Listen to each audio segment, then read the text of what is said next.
여러분 안녕하십니까? 헬로티비 뉴스입니다. 포천 가평 선거구의 김용태 당선인이 22대 국회에서 여야 합동으로 경기 북부 특별자치도 설치 특별법을 발의하겠다고 약속했습니다. 낙후된 경기 북부 지역의 발전과 중첩 규제 해소를 위해서는 경기 북부 특별자치도 설치가 필수라고 강조했습니다. 이재필 기자의 보도입니다. 김용태 당선인의 제1호 공약은 경기 북부 특별자치도 설치입니다. 헬로티비와 만난 김 당선인은 경기도 등 관련 기관과 논의를 진행하는 등 이미 경기 북부 특별자치도 설치를 위한 활동을 진행 중이라고 강조했습니다. 경기 북부 특별자치도 설치는 여야를 떠나 경기 북부 정치권의 공통된 바람. 김 당선인은 지역 여야 의원들과 합심해 22대 국회에서 경기 북부 특별자치도 설치를 위한 특별법을 공동 발의하겠다고 약속했습니다. 양주의 정성호 의원이라든지 또 동두천 연천의 김성원 의원이라든지 또 마침 경기도지사께서는 또 야당이시잖아요. 저희랑 당은 다르지만 아마 지향점은 같으신 걸로 알고 있어요. 그래서 여야가 만나서 협치할 수 있는 이 대상이 경기 북부 특별자치도 아닌가 이런 생각이 있어서 이것을 22대 국회에서 공동 발의할 수 있도록 하겠습니다. 수도권 규제와 군사 규제 등 중첩 규제로 발전에 어려움을 겪어왔던 경기 북부. 하지만 수도권이라는 이유로 정부 지원에서는 배제돼 왔습니다. 김 당선인은 피해에 대한 합당한 보상이 필요하다고 주장했습니다. 특히 경기 북부 특별자치도 설치를 통해 규제 완화 등 지역 발전을 위한 기틀을 마련해야 한다고 강조했습니다.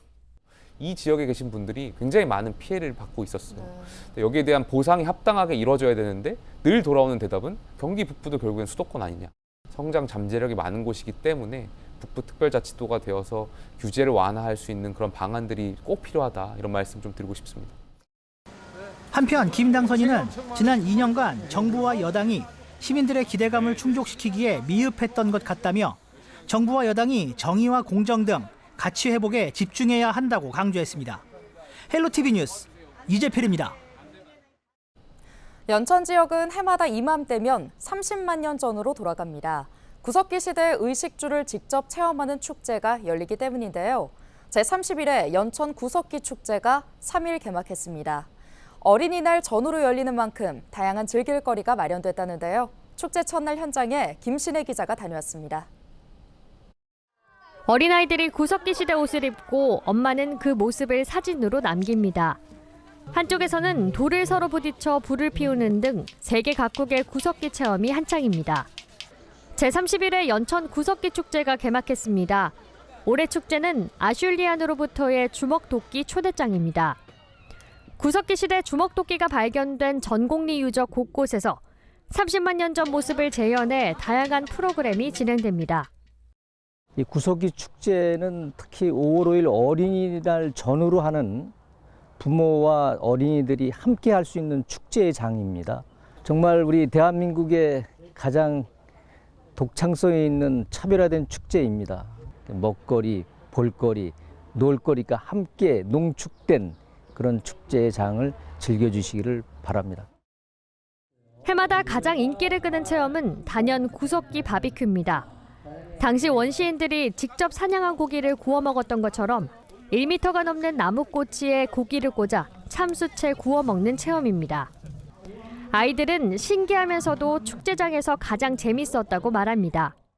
옛날 문화다 보니까 원래 잘 할 수 없는 거니까 여기서라도 할 수 있는 게 재밌었어요. 근데 전 진짜 대단하다고 생각했어요. 왜냐면은 진짜 엄청 뜨거운데 매일 고기 먹으려면 잡고 그거 해가지고 손질해가지고 다 구워야 되니까 진짜 완전 대단했던 것 같아요. 전통 목궁 사냥 시범장도 흥미로운 볼거리입니다. 목궁으로 관역을 명중하는 궁인들의 모습을 구경할 수 있습니다. 네, 구석기 시대 때 맘모스를 사냥했던 대장군 활이라고 하는데요. 이렇게 직접 활쏘기도 해볼 수 있습니다.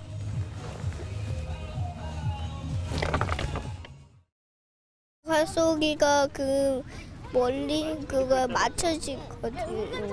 그래서 재밌고 그리고 한 번 더 해보고 싶었던 느낌이 들었었고. 특히 올해 축제는 새롭게 어린이 놀이터 등이 마련됐고 축제장에 반려견 등도 동반할 수 있게 됐습니다. 해마다 10만 명이 넘는 방문객들이 찾는 연천 구석기 축제. 올해 축제는 황금 연휴 마지막 날인 6일까지 진행됩니다. 연천 구석기 축제 많이 오세요. 헬로티비 뉴스 김신혜입니다.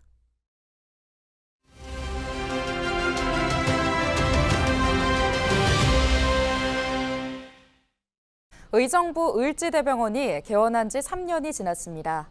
중증 질환으로 서울까지 진료를 보러 다녀야 하는 불편을 최소화하고 경기 동북부 지역 주민들에게 도움이 되는 응급의료 체계를 지역 사회와 함께 만들어가겠다는 계획을 내놨는데요. 자세한 내용 이승훈 병원장을 만나 이야기 들어봤습니다. 코로나가 한창 있을 때 개원을 했기 때문에 좀 여러 가지 어려운 점이 많이 있었습니다.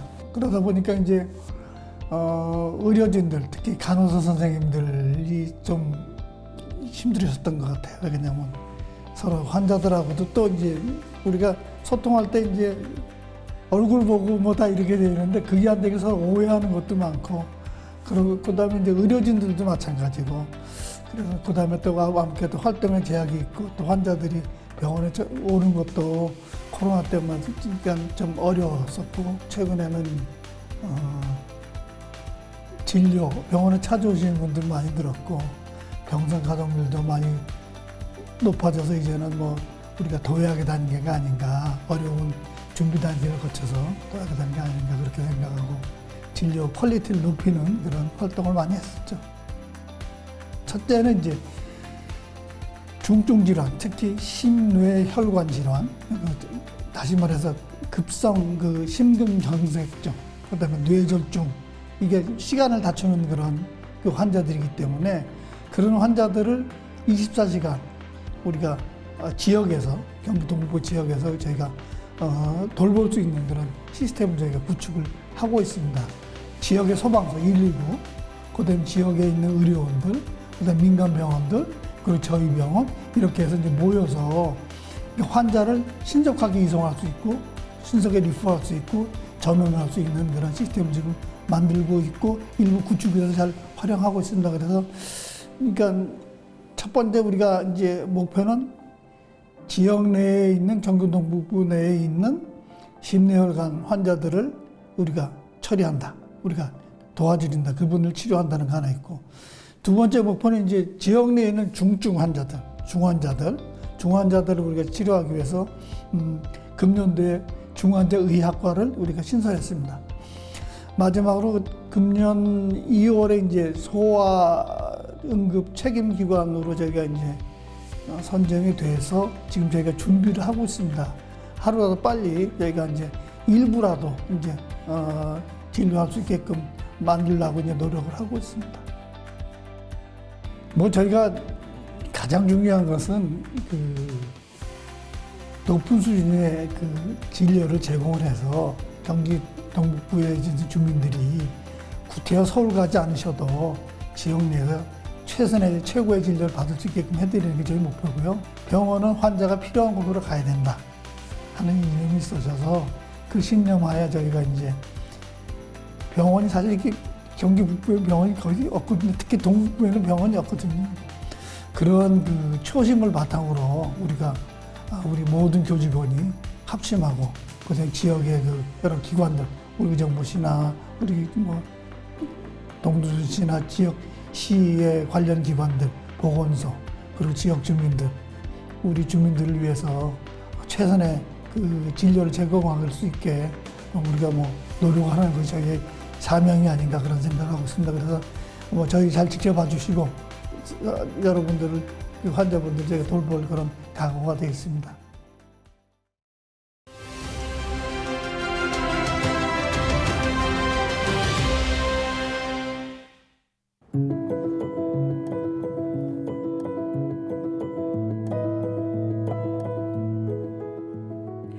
여러분 평소 우울감 느끼시나요? 코로나19를 겪으면서 우울감 경험률이 지속적으로 증가한 것으로 나타났습니다. 질병관리청이 최근 발표한 자료를 보면 최근 1년 동안 2주 이상 일상생활에 지장이 있을 정도의 슬픔이나 절망감 등 우울감을 경험한 성인이 2023년 7.3%로 나타났습니다. 이는 코로나 전인 2018년 5%에 비해 1.46배나 증가한 건데요. 그럼 어떻게 하면 우울감을 낮출 수 있을까요? 평소 걷기 운동을 규칙적으로 하는 사람의 우울감 경험률은 그렇지 않은 사람보다 2%포인트 낮은 것으로 조사됐습니다. 걷기와 같은 운동이 우울감을 해소하는 데 도움이 된다는 뜻이겠죠. 운동을 하면 세로토닌이 분비되면서 긍정적인 사고가 생기고 안정감, 행복감이 느껴진다는 게 전문가들의 설명입니다. 햇볕 쬐기도 중요합니다. 햇볕을 쬐면 역시 세로토닌 양이 증가하고 멜라토닌도 증가해서 불면증 해소에도 도움이 됩니다. 그리고 사람들과의 교류를 통해서 외로움에서 탈피하는 것이 우울증을 예방하는 길일 것입니다. 데일리 브리핑이었습니다.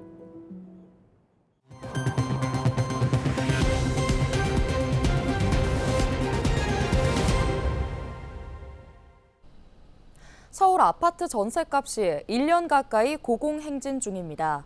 전세 공급에 비해 수요가 많다 보니 가격이 오르고 있는 건데요. 빌라 등 아파트가 아닌 주택의 경우 반대로 전세 기피 현상이 갈수록 심해지고 있습니다. 월세 수요 증가로 월세값이 계속 오르고 있어 세입자의 부담이 큰 상황입니다. 심다혜 기자가 취재했습니다. 서울의 한 대학가. 월세가 100만 원이 넘는다는 빌라 매물 공고를 어렵지 않게 찾을 수 있습니다. 다 8, 90, 90, 100 이상 정도로 이렇게 되니까 뭔가 비싼 거는 맞는 것 같아요. 빌라 등 아파트가 아닌 주택의 월세화가 빠르게 진행되고 있습니다. 수도권의 비아파트 월세 거래 비중은 67.7%로 2년 전과 비교하면 15%포인트 가까이 올랐습니다. 서울의 경우 세입자 10명 중 7명은 월세를 사는 것으로 나타났습니다. 전세 사기 여파로 빌라 수요자들이 전세를 기피하고 상대적으로 위험 부담이 적은 월세로 눈을 돌리고 있습니다. 그나마 아파트들은 간간히 거래가 된 걸로 알고 있는데 신축 빌라가 많은 지역 중심으로는 깡통 전세로 인한 피해는 말로 표현을 못하죠. 상황이 이렇다 보니 비아파트의 월세값은 상승하고 있습니다. 서울 신축 원룸의 평균 월세는 100만 원을 넘어섰습니다. 1년 전과 비교해 9% 가까이 오른 건데 대학생 등 청년들은 고금리 고물가에 주거비 부담까지 가중되면서 생활 기반이 흔들리고 있다고 말합니다. 어쩔 수 없이 부모님께 손을 벌리거나 아니면 학업을 살짝 포기하고 일을 한다든지 그런 식으로 대체 방안을 이제 강구해야 되는 상황이에요. 혼자 살기엔 너무 부담이 되다 보니까 같이 이렇게 기숙사 떨어진 친구들이 같이 주변에 월세방 구해서 같이 사는 경우도 본 것 같습니다. 한편 전세보증금 반환보증 가입 요건 강화와 공시가격 하락으로 인해 빌라 전세 시장의 혼란은 커지고 있는 상황. 월세 전환 가속화로 월세값 상승이 당분간 계속될 거란 우려가 커지고 있습니다. 헬로티비 뉴스 심다혜입니다. 경기도와 각 시군, 소방본부 등 도내 공공기관들이 앞다퉈 악성민원 대응 방안을 마련했습니다. 수원시는 홈페이지에 게시된 직원의 이름과 사무실 직원 배치도를 비공개로 전환했습니다. 과천시도 시청 누리집 조직도에 게시된 공무원의 이름을 비공개로 전환하고 좌석 배치도에서 공무원 사진을 삭제하기로 했습니다. 경기도는 앞서 지난달 22일과 25일 민원인들의 위법 행위로부터 공무원을 보호하기 위해 경기도 북부청사와 수원 광교청사에서 민원 담당 공무원을 대상으로 민원인 위법 행위 법적 대응 교육을 실시했습니다. 경기도가 어린이 청소년 교통비 지원 사업 신청 접수를 진행 중입니다. 지원 대상은 6세 이상, 18세 이하 경기도민인데요. 대상자에게는 연간 최대 24만 원의 교통비를 지원합니다. 수도권에서 이용한 대중교통 이용액을 환급해주는 구조인데요. 다만 고속버스와 공항버스, KTX 등 별도로 표를 발급받아 탑승하는 교통수단은 환급 대상에서 제외됩니다. 자세한 사항은 경기도 어린이 청소년 교통비 지원 포털 누리집과 경기교통공사 콜센터에서 확인할 수 있습니다. 오늘 준비한 소식은 여기까지입니다. 함께해 주신 여러분 고맙습니다.